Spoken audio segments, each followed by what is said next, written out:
लागली गव्हर्नराकडे मिटींग आसली, हांव आसलो हेल्थ मिनिस्टर, सेक्रेटरी आनी CS आशिल्लो. फक्त पूर्ण कितें जालां पयलीं एट प्रेझेंट जें कितें सुरू आहा ओके ताजी रिव्यू जो आसलो पयलीं तो तितकोच रिव्यू आशिल्लो. ताका म्हणजे कोवीड सेंटर कितें, कोवीड हॉस्पिटल कितें, म्हणजे तांकां वेगवेगळे प्रेस मिडिया, सोशल मिडियांतल्यान जी रॉंग इन्फॉर्मेशन सर्क्युलेट जाता म्हणजे तेजें रायट इन्फॉर्मेशन दिवपाचें काम आसलें इतकेंच.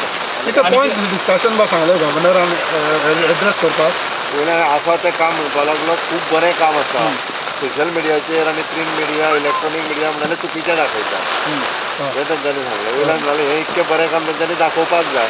आपल्याक कित्याक चुकीचें दाखयता तें खबर ना म्हणपाक जाल्यार तेंकांय अपडेट. सोशल मिडिया म्हटलें काय मेन स्ट्रीम मिडिया म्हटलें तेणी? सगळे मिडिया. वयल्यान तेणी आमच्या निला मोहनाक सांगलें की तूं म्हणजे डेली 8 दिसांनी एकदां अपडेट करतली जाल्यार आपूण डेली करताले, तरी सुद्दां चुकीची म्हायती म्हणपाक सर्क्युलेट जाता.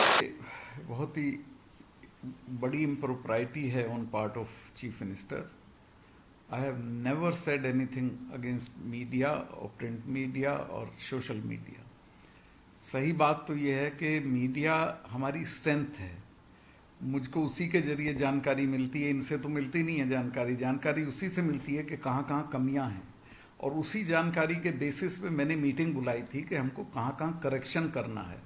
तो ये कहना तो बिल्कुल एकदम गलत है. और मैं मतलब कड़े शब्द तो नहीं इस्तेमाल कर सकता, लेकिन ये हाईली इम्प्रॉपर है और किसी सिविलाइज्ड आदमी को ये नहीं करना चाहिए कि कोई ऐसी बात जो ना कही गई हो वो दूसरे के मुंह में डाल दी जाए.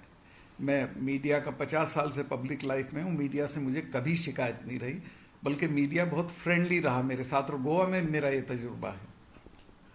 आज जो मीटिंग हुई थी उसके बारे में अगर आप जानना चाहते हैं तो वो उसकी जो उसका बेसिस था या जानकारी थी वो सारी मुझे मीडिया ही से मिली थी. कोई मुझे बताने नहीं आया था.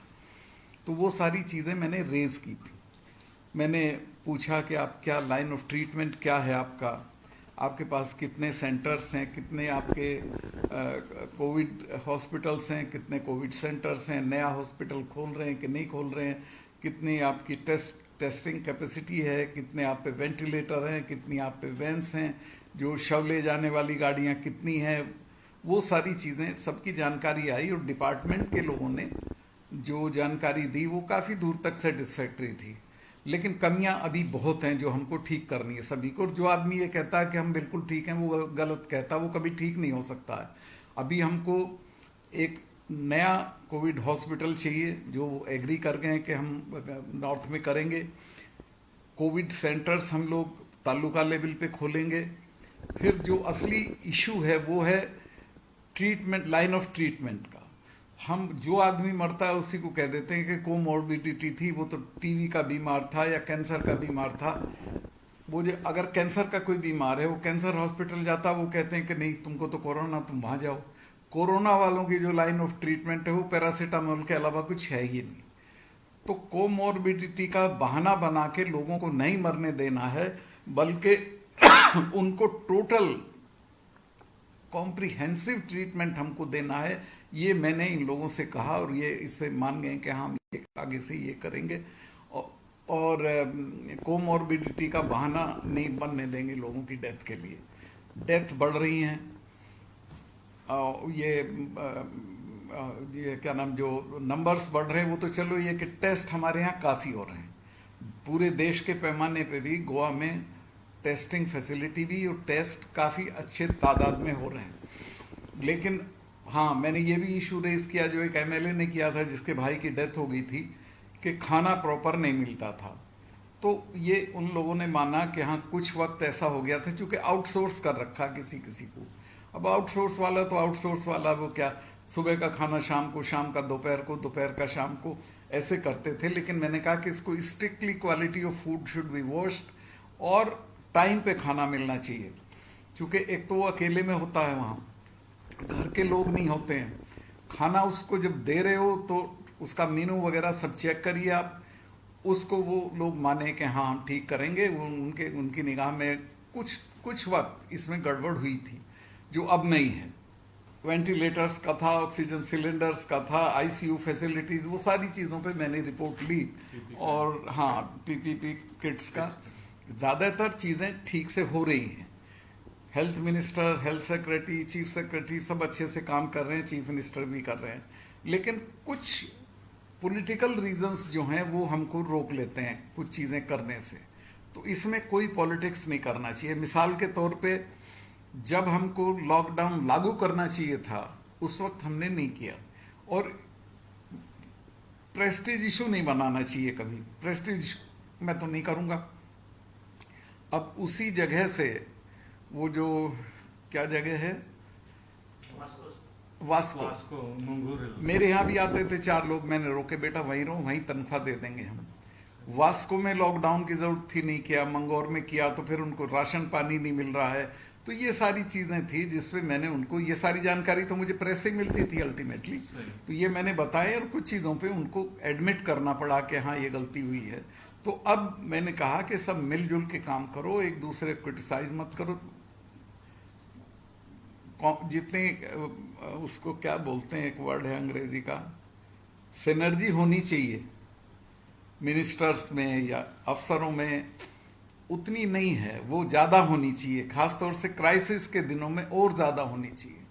अब मैं भी कोई चीज़ अगर रेज कर रहा हूँ तो मेरा तो कोई यहाँ वेस्टेड इंटरेस्ट नहीं है, मुझे इलेक्शन नहीं लड़ना है।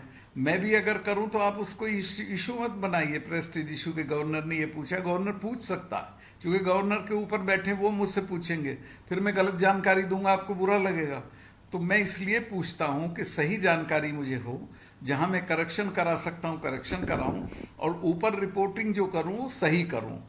अगर मैं प्राइम मिनिस्टर को मिसलीड करूंगा, होम मिनिस्टर को मिसलीड करूंगा, और आजकल तो राष्ट्रपति जी को भी बताना पड़ता है, तो वो गलत होगा। तो यहां दिक्कत क्या है कि जो चीजें हैं उनको ठीक से समझा नहीं जाता। तो मैंने आज ये भी कहा कि आप ये मेरी ड्यूटी है, इसका कोई इशू मत बनाइए। या आप, मैं प्रेस के लोगों से भी कहूंगा कि वो भी ये इशू ना बनाए कि मैंने मीटिंग बुलाई तो मैंने कोई क्लास लेने को बुलाई है। मैंने जो प्रेस का या अपोजिशन का या सब लोगों का जो मुझे जानकारी होती है वो बता के चीज़ों को करेक्ट कराना, और जो हो रहा है वो आगे बताना, तो एक नेक नियति के साथ किया गया काम है। सर क्या ये लॉकडाउन अभी बहुत लेट हुआ ऐसा लग रहा है सर?